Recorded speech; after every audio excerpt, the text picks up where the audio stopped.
За ер нь бол би нэг юм улс төрийн сэдвтэй political кинонуудад нэг сонирхолтой биш л дээ. Гэтэ саяхан нэг янжуур тамхины бизнесийн лоббист буюу тамхины сөрөг үр нөлөө энтрийг бузаар уйлж дарж далдлан эсэргээрээ бүр тамхи татах нь биднэрт хэрэгтэй гэх агуулгыг нийгэмд ухуулан сурчлах үүрэгтэй залуугийн тухай өгүүлэх киног олж үзээд нэлээд сонирхол татлаа л та. Тэр кино бол мэдээж 2005 онд нээлттэй байсан. Найруулагч Jason Reitman-ы dark comedy төрлийн Thank You for Smoking хэмээх киноога. Jason Reitman-ыг бол манайх угаасан мэдж байгаа штэ. Домогт Ghostbusters-ийн найруулагч Ivan Reitman-ы том хүү Hollywood непотизмын жишээнүүдийн нэг гэж наастай. Залуу найруулагчийн дөнгөж эхний кино гэхэд Оскарын шагнал J.K. Simmons-ээс авахуулаад өчтөчнөө домог жүжигчдэр каст нь дүүрсэн байна. Гэхээр хүндж байгаа сэдв, screenplay буюу зохиол энтер нь маш чанартай байсан гэдэг нь ойлгомжтой.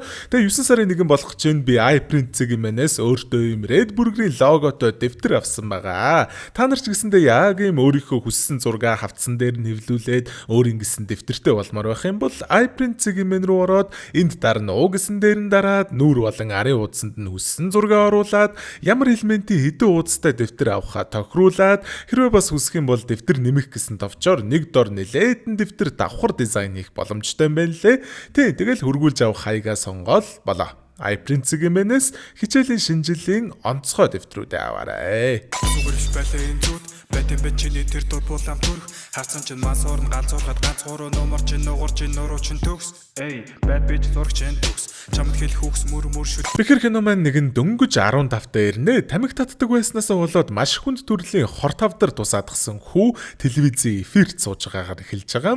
Энэхүү хилэлцүүлгийн нэвтрүүлэгт нь бас өсвөр насныхны тамхи таталтын эсрэг ээжүүдийн холбооны ерөнхийлөгч, уушигны холбооны chairwoman болон эрүүл мэндийн үйлчилгээний холбооны ерөнхий туслах нар сууж байгаа бол сүүлчийн зочин нь мэдээж тамхины холбооны vice president болон lobbyist манай киноны гол дүр Nick Naylor юм аа. Дэлхийд дахина өдөрт дунджаар тамхинаас болж 1200 хүн үхдэг юм байна лээ. 2 мангар том хэмжээний бүрэн бүтэн дүүрэн зорчигчтой онгоц осолдоод дотор нь байсан бүх хүн нас барж байгаатай адилхан хэмжээний тооштой тий.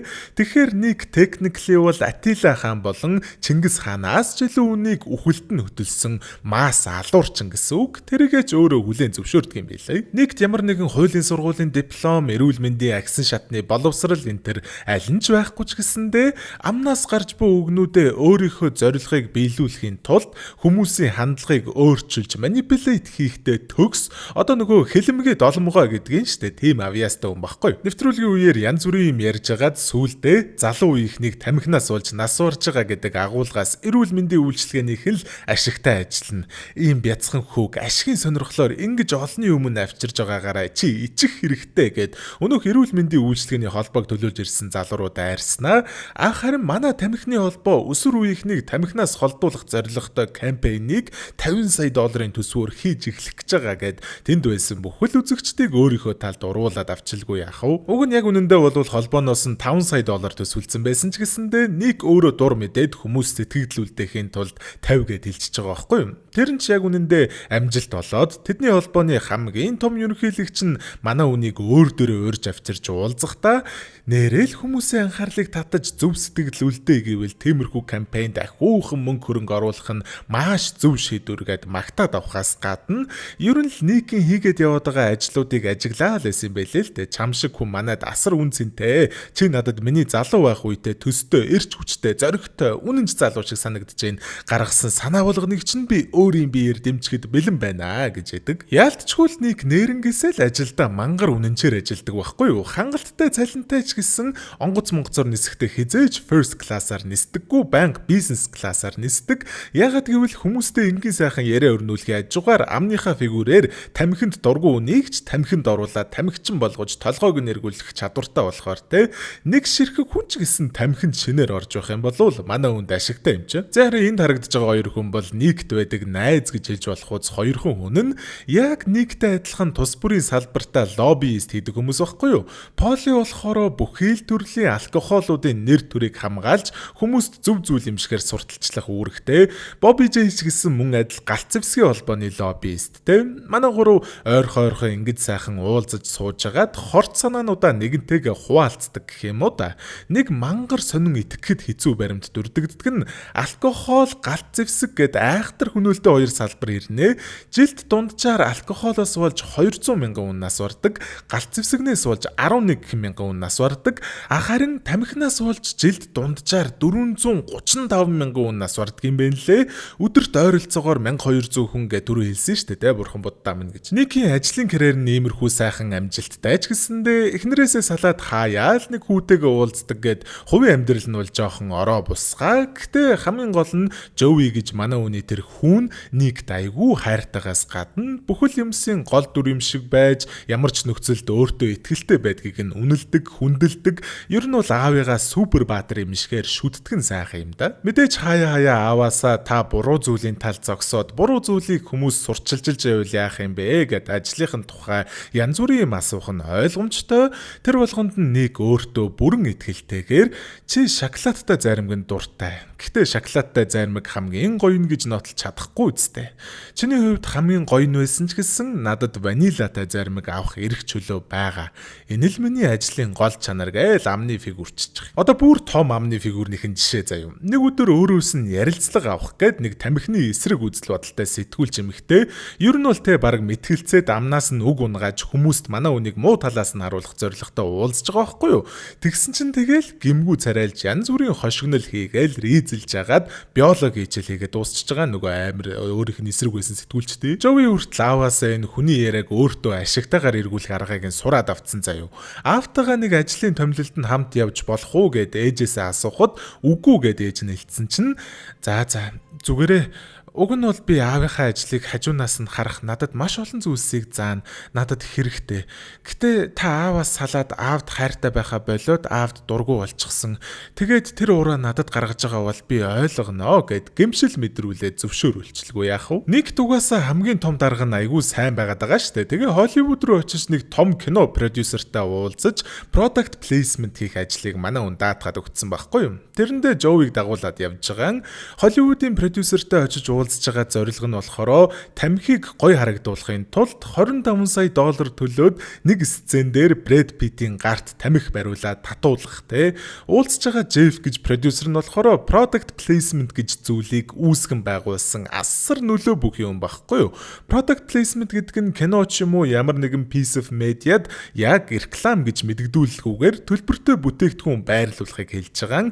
Одоо би яг Terranova оруулах гэж байгаа шиг те. За Terranova брендийн хавар зуны загварууд 3900-аас 39900-ийн үнэтэй байгаагаас гадна 300,000 төгрөгөөс дээш үнийн дүнтэй худалдан авалтад үүргэвч бэлгэлж байгаа юм байна лээ. За бас джинс өмд авах бүрт 2 дахь өмд нь 50% хямдралтай байгаа юм байна лээ шүү. Description дээр байгаа линкээр явж ороод салбаруудын цагийн үеэрээ мэдээллийг аван Италийн загварын чиг хандлагыг шингээсэн тренд загваруудыг хамгийн хямд үнээр аваарай. Нэг шиг ийм ажлыг олонний нүдэн дээр хийдэг хүнд бол янз бүрийн хүмүүс үс санах нь ойлгомжтой.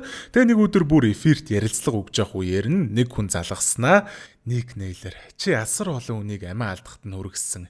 Одоо шангаа үрдэх цаг чинь араа харж яваарай гэж идэг. Зүгээр нэг худлаа удасны цаанаас томорсон бол биш байдаг юм аа. Тэгээд хэд хоногийн дараа хэдэн нөхдүүд Никийг алхаж байхад нь барьцаалж машиндаа суулгаснаа. Тамхин дагуулагддаг никотиныг хүртэх зорилттой патч буюу наалтыг биен дээр нь наагаад эхэлдэг. Нэг наалт нь бүтэн хайрцаг тамхинд дагуулагддаг никотиныг биед нь өгөх юм байна лээ л дээ. Тэгэхээр одоо ингээ хэдэн ч хайрцаг тамхи би ирүүн зэрэг шахаад байгаа юм те. Хамгийн гол нь нэг та нарт хэдэн сая доллар хэрэгтэй юм бэ? Би үгүй л дөө гэд мөнгө ярих гэсэн чинь мөнгө бидний зорилго биш ээ гэж идэг. It's about sending the message байгаа байхгүй. Эмнэлэгт бүр өглүүд юм сэрж байгаа нь эмчийг нь хэлж байгаагаар бол амьд үлдэж чадсан нь гайхамшиг гэж хэлээ. Нэг өөрөө тамхи татдаг. Тэгээд бие мах бодон тодорхой хэмжээнд никотинд дасцсан байсан болохоор арай бас нас орчилгүй хүндхэн байдалтайгаар ч хамаагүй амьд үлдэж чадсан байгаа. Нэг энийгээ шууд боломж гэж харангуудаа телевизээр хүмүүс тамхинаас гарах гэж энэ никотин патчийг хэрэгэлдэг. Тэгээд өнөөдөр би энээс болж үхэнгээ алдаад эсэргээрээ тамхи татдаг байсныхаа төлөө амьд үлдэж чадлаа. Тамхи тамхи миний амийг аварсан гэд ярьслага өгчдөг юм. Ер нь бол ажлынх нь харж байгаагаар бол те энэ маш хэрэгтэй өөрсдийнхөө талд эргүүлж болох үз явдал болчихж байгаа юм байна лээ. Хохирогчийн дүрд орж болохоор болчихж байгаа байхгүй те. Яг ингээл хамаг хороо утгаж эхлэх гээ байж хахад нь зохиолын уналтын цэг ирж байгаа маа. Нэг сэтгүүлч эмэгтэйтэйгээ одоо хайр ч юм уу биологи хичээл ч юм уу харилцаанд орцсон шүү дээ. Тэгээд нэлээд уулзаад итгэж болохоор юм шиг санагдсан болохоор хамаг нарийн нэнд нь нууцудаа хуваалцсан байхгүй юу. Тэгсэн чинь лайвуулж нөгөөх нь өөрийнхөө нийтлэл дээр нийгмийн тэр лобби идэг янз бүрийн аргуудыг нь хамтарч ажилласан тэр кино продюсерыг нэртэн за бас нөгөө буу болон алкохолны хоёр найзыг нэгэд бүхэл юмд ажлынхын тухайтай бүхэл деталуудыг нь илчлээд одоо детальчлаад бичсэн байдаг. Нэг шууд л мангар олон хүмүүсийн үзэн ядалтанд унахаас гадна ажилласаа халагдаад ер нь бол салбар дотроо канселдуулах нь ойлгомжтой. Улмаар асар олон хоног гэрээс ээж гарахгүй бүгдсэн байж хахад нь нэг өдөр Жоуи ирж таарад угаасаа хүмүүст үзэн ядагдах нь таны ажлын нэг хэсэг биш юм уу? Зовлонгонд хэсэхгүй бол өөр ажил олж хий гэж та өөрөө хэлдэг үсттэй.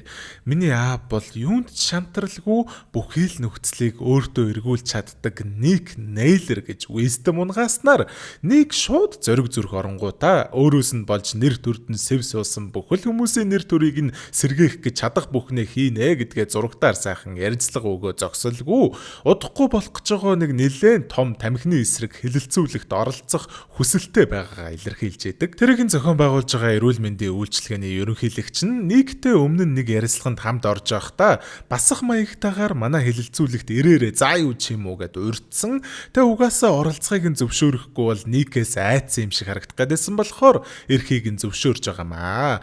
Ерөнхийдөө бол тэр хэлэлцүүлэг нь тамхины айрцган дээр ийм гавлын зурагтай анхааруулга байрлуулах хэсгээр ярилцж байгаа хэлэлцүүлэг байхгүй юу? Нэг сураг хүн биш те. Тэгээд үнэхээр л үхлийн аюултай гэж сануулах гэдэг юм бол нэг ослоор хэдэн зуун үнийг алдаг Боингийн онгоцнууд дээр бас наадхаа наалта энтер гээд үг мушгаа суугаад идэг. Эрүүл мэндийн үйлчилгээний ерөнхийлөгч сонсож сууж хагаад та үүдээ тамхи татуулах байсан уу? 18 өрснөхийн дараа тамхи татахыг нь зөвшөөрөх байсан уу? Өөрөө үсэх юм бол би зөвшөөрнө.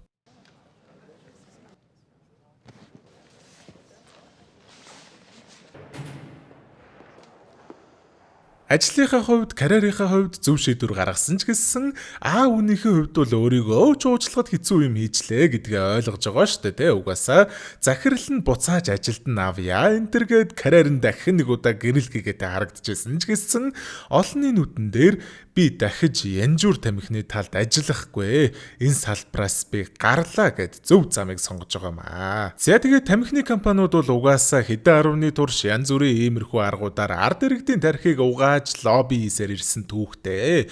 Энэхүү киног гарахаас хэдхэн жилийн өмнө Америкт тамхины компаниудыг хүмүүсийн эрүүл мэндэд хохирол учруулсан нөхөн төлбөрөө өгөө гэдэг шүүхийн шийдвэр гараад тамхины компаниуд тогтмол үнийн дүнгээр мужуудад татвар төлж эхэлсэн байдаг.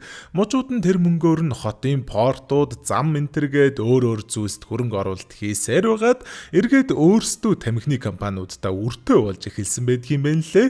Удалгүй веб гарч ирснээр янжуур тамхи татах хүмүүсийн тоо эрс багас ч нөгөө бонд гаргасан мужууд нь тамхины компаниудынхаа өрөнд баригдаж гүйцээд дампуурах дээрээ тулсан гэдгээ. Тэгээ ер нь тамхины пропаганда, маркетинг энэ төр бол угаасаа амар штэ. Тэгээ энэ кино бол яалтчгүй надад айгүй сонирхолтой санагдсан. Манайхан дунд бас сонирхолтой санагдсан хүмүүс байх юм бол киногоо бүтнээр нь үзээрэй. За бас яг янжуур тамхины тухай яаж ингэж ингэдэ янз бүрийн лобби интер хийдэг тухай бас сайхан судлаад үзээрэй. Тэгээ ямар ч үсэн өнөөдрийн мань бичлэг энэ түрээд өндөрлж гин дараагийн имчилгээр уулзтлаа. Дөрөв баяртай. Хайртай шүү. За сайхан гоё зөвлөлөө.